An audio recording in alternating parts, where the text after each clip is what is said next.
کم انسان چې عفو کوي بخنه کوي بل مسلمان ته نو دا لوی سړی دی.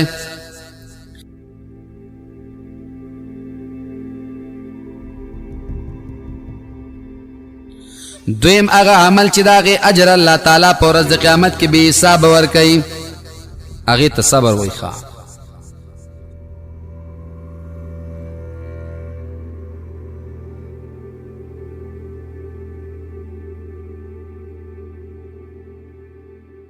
دا نه چې د بچي د مرګ خبر راغی او د ورورو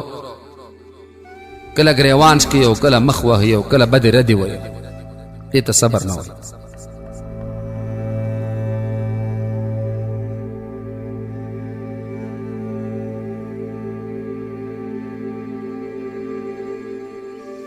الحمد لله وكفى وسلام على عباده الذين اصطفى،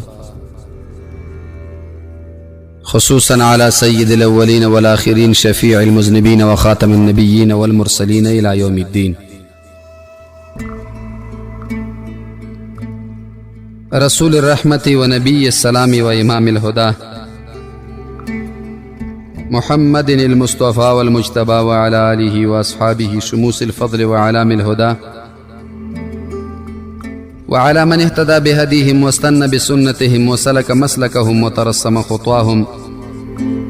من الأئمة المجتهدين والمفسرين والمحققين والعلماء الربانيين والمجاهدين المخلصين إلى يوم الفصل والحساب والجزاء. أما بعد، فأعوذ بالله من الشيطان الرجيم. بسم الله الرحمن الرحيم. قال الله تبارك وتعالى في كلامه المجيد والفرقانه الحميد: إن الله وملائكته يصلون على النبي يا أيها الذين آمنوا صلوا عليه وسلموا تسليما. اللهم صل على سيدنا ومولانا محمد وعلى آل سيدنا ومولانا محمد كما صليت على إبراهيم وعلى آل إبراهيم إنك حميد مجيد. دروخان الله طول قدر من منوالو. السلام عليكم ورحمة الله وبركاته. دا د یو ځل بیا زه عبدالاحد خاکسار ستاسو په درانه خدمت کې په دیني خپرونه کې له تاسو سره ستاسو په چوپړ کې یم. زمونږ نننۍ خپرونه هغه په هغې درې اعمالو باندې ده چې د هغې تلنه په ورځ د قیامت کې رب العالمین جل جلاله په دربار کې نه کیږي، بلکې د هغه د تللو نه ډېر حساب او د تللو نه ډېر اجر الله ورکوي. داسې اعمال هم الله تعالی پیدا کړي دي چې د هغې تلنه نه کیږي. الحمدلله.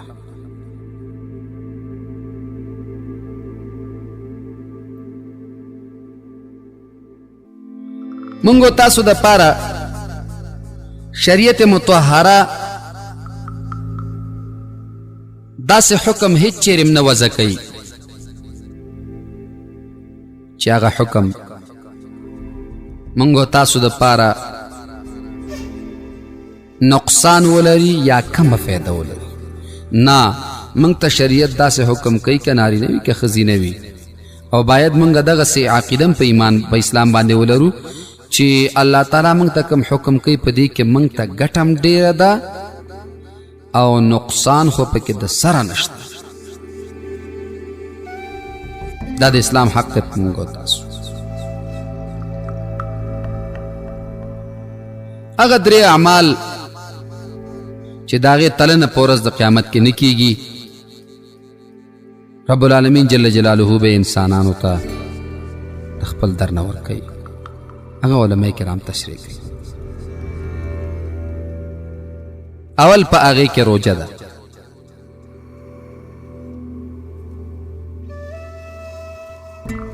روجه یو داسې عمل الله تعالی پیدا کړی دی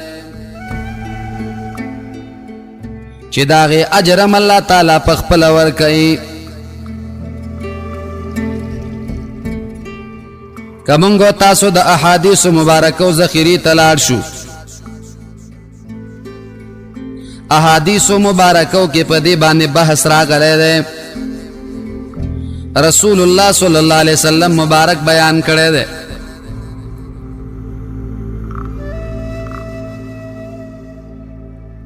رسول الله مبارک فرمائی هر یو عمل د بنی آدم داغه د پاره الله تعالی د دې اجر ورکړي. داغه اجرونه ورته په دنیا کې مقرر دي، هغه ورته فرښتې لیکي الا الصيام، مگر یوازې روزه ده چې داغه اجر فرښتې نشي لیکلی. وجه دا ده فانه لی، نبی علیہ الصلوۃ والسلام فرمایي الله تعالی وی دا روزه زما د پاره دا وانا اجزی بی، او زه د روزې بدل ورکوم. رب العالمین جل جلاله فرمایي روزه زما د پاره دا زه به د روزې د نیولو اجر ورکوم. سبحان الله. دا چې الله تعالی بس ورکوي دې باره کې د علماء کرامو اختلاف دی. اوږده موضوع ده. یو قول پکې د علماء کرامو دا ده وای د روزې بدل کې به الله تعالی په ورځ د قیامت کې دې ته خپل رضا ور نصیب کی چې تاسو په دنیا کې روزه نیولې وه، سختی مو تېره کړې وه، تکلیف مو تېر کړی و، راشي زه درته د هغې په بدل کې اجر در کوم. رضا یې ورکه. بعض علماء کرام فرمایي وای دا اجر چې الله تعالی ورکوي نو دا د اعمالو زیادت ته. یو سړی یو روزه نیولې ده، یو حج کړی دی، مگر د دې سره تکلیف تیر کړی دی، روزه یې په صحیح معنو کې نیولې ده، الله تعالی به د حج په ځای باندې د 10 حجونو ثواب ورکړي. د یو روزې په ځای باندې به الله تعالی د 10 روزو ثواب ورکړي. اعمالو کې به زیادت الله راوړي. زیادت به الله تعالی راوړي. یعنی داسې ووایه چې دومره نیکي الله تعالی درته ورکوي چې د یو انسان د ګټلو د وستوان کار نه دی. یو انسان په هیڅ طریقې باندې نشي کولی چې دومره نیکي وګټي، مگر چې الله تعالی ورته د دومره نیکي ورکړه کوي. دا د الله تعالی اجر دی او د الله تعالی رحم دی په انسان. دا رحم دی چې الله تعالی یو انسان باندې دومره مهرباني کوي.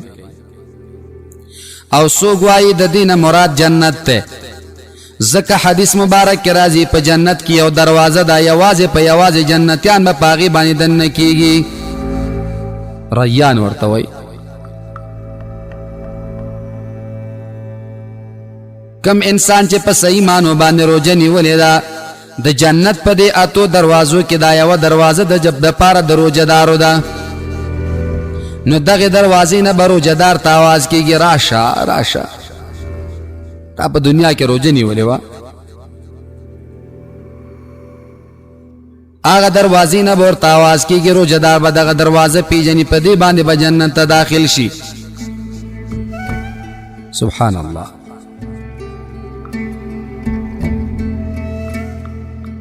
بعض انسان هغه د روزو سره مینه لري، بغیر د دې نه چې د فرضي روزې ونیسي، نفلي روزې هم ډېرې زیاتې نیسي. وایي خوښ مې دي.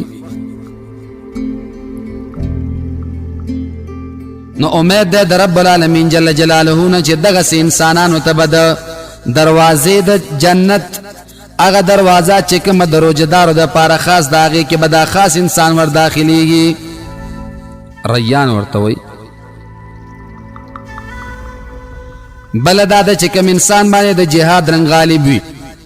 هغې ته به د جهاد د دروازې نه آواز کېږي. په چا باندې چې د مونځ رنګ غالب وي د هغې نه به ورته آواز کېږي. په چا که د صدقې رنګ غالب وي د هغې نه به ورته آواز کېږي. صحابه کرامو کې آواز وشه یو انسان پوښتنه وکړه یا رسول الله داسې انسان به وي چې هغې ته به د جنت ټولې دروازې آواز کوي د سړی به یعنی چې دا ټول صفتونه په کاملې طریقې پکې وي رسول الله صلی الله علیه وسلم مبارک فرمایي او هغه صدیق اکبر رضی الله تعالی عنہ ده چې د جنت د اتو دروازو نه به ورته آوازونه کېږي الله اکبر نو یو تفسیر علماء دا کړو یو تفسیر دا کړی دی په دې کې الله تعالی چې دی توای روزه زما د پاره دا او زه د دې روزي اجر په خپل ورکوما وای په ورځ د قیامت کې به الله تعالی روزدار راغون کی رضوان جنت ته بوای دوی راغون کی یو زیتا کله چې دا انسانان راغون شي الله تعالی به د نعمتونو پوښتنه تنه کوي بلکې دوی ورته وای چې نه نشته کمه اس کمه مون لرو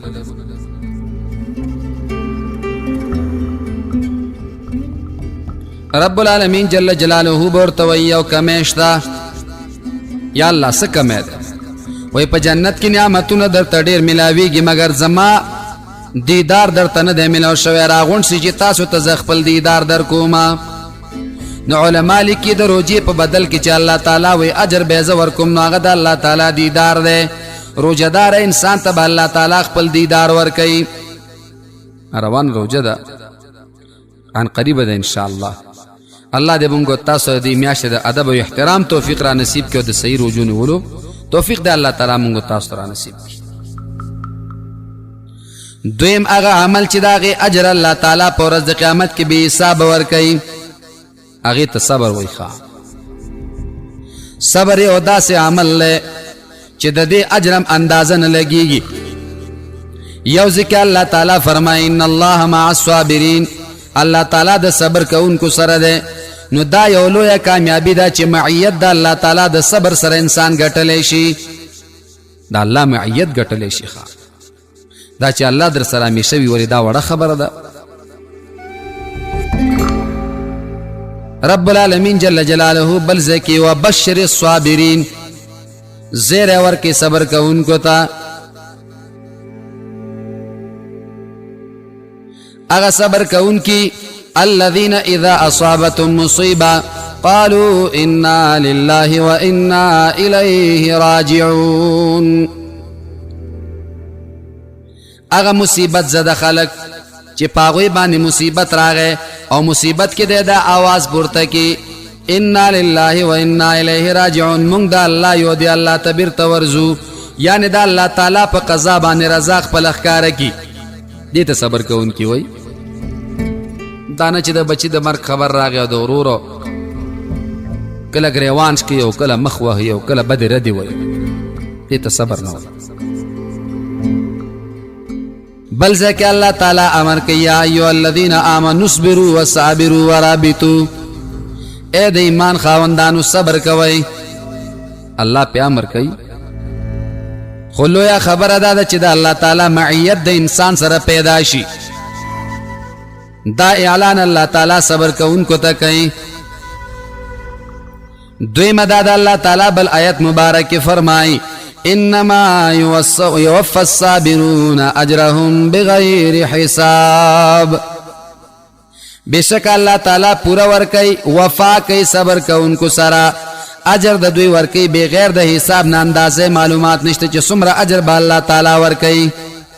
انما يوفى الصابرون اجرهم بغیر حساب یقینا الله تعالی پورا ورکي صبر کوونکو ته د دوی هغه حساب بغیر د حساب او بغیر د اندازې نه الله دې زموږ استاد نصیب کړي نو صبر کوو اغه درېمه خبره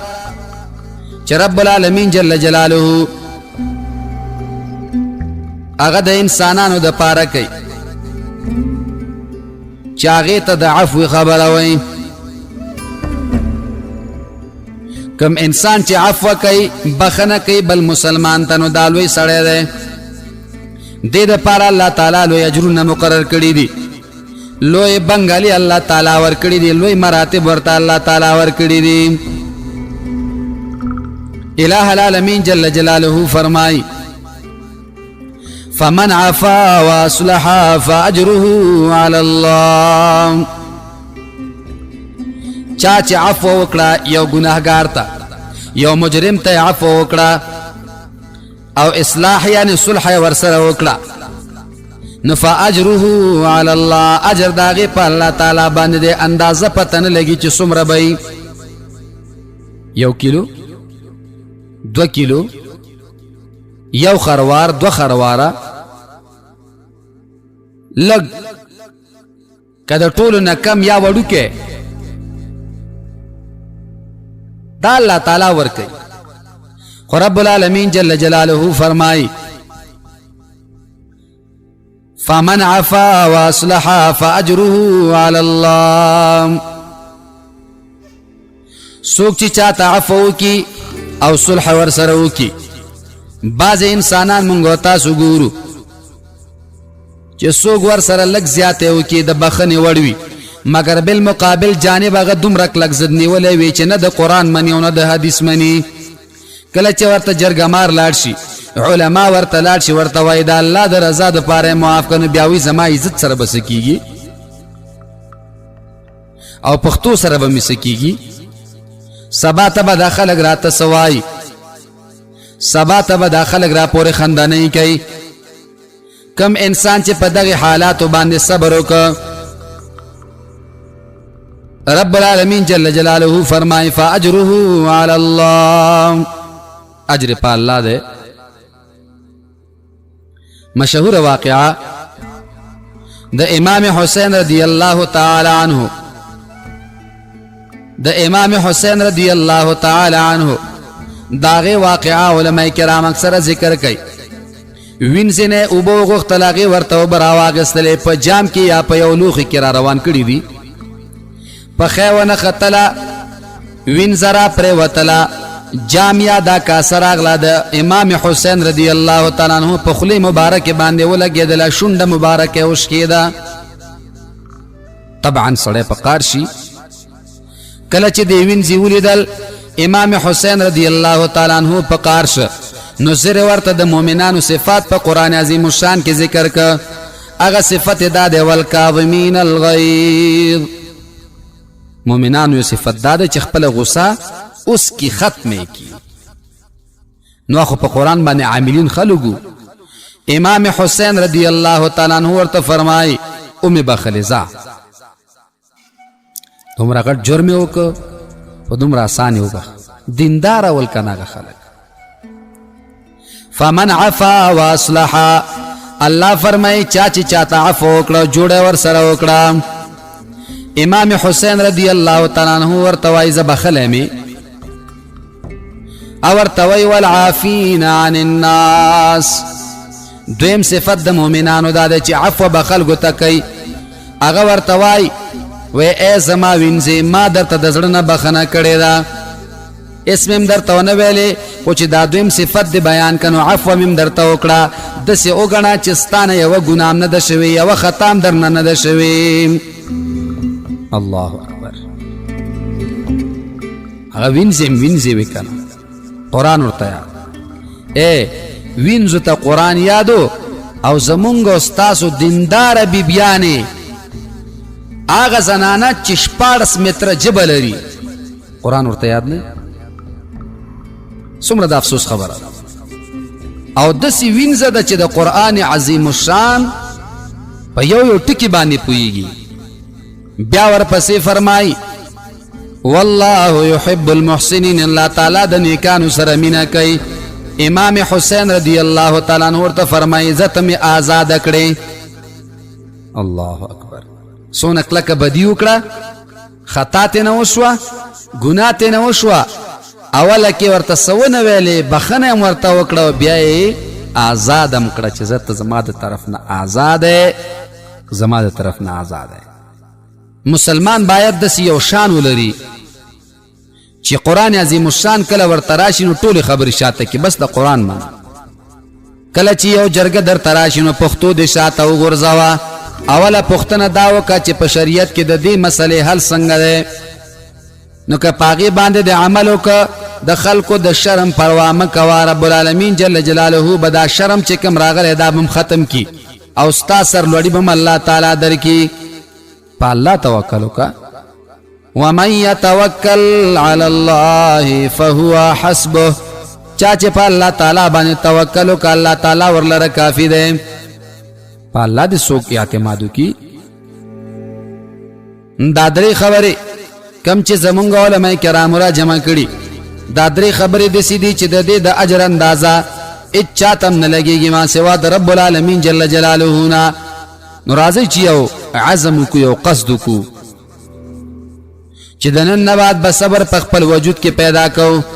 د روزې د نیولو د پاره به کوشش کو او بل دادا چې عفو به خلکو تک